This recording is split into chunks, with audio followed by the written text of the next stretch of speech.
Hello guys! Niabot na gyud ang akong parcel. I-unbox na to. First time na ako mag-order sa Shopee and then tanaw na ko kung true or legit ba ni. So, ang sulod ani ako gi-order kay calling card case. So danan sa calling card. Tanaw na to mao ba gyud as ordered.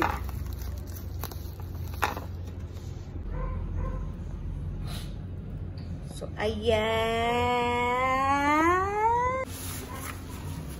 So, guys, ito na ang aking pamili sa Shopee. So, mani ang 30 pieces na calling card case para sa atong ginagmay nga negosyo. Ayan. So, ang nabayaran ako ani is only 140.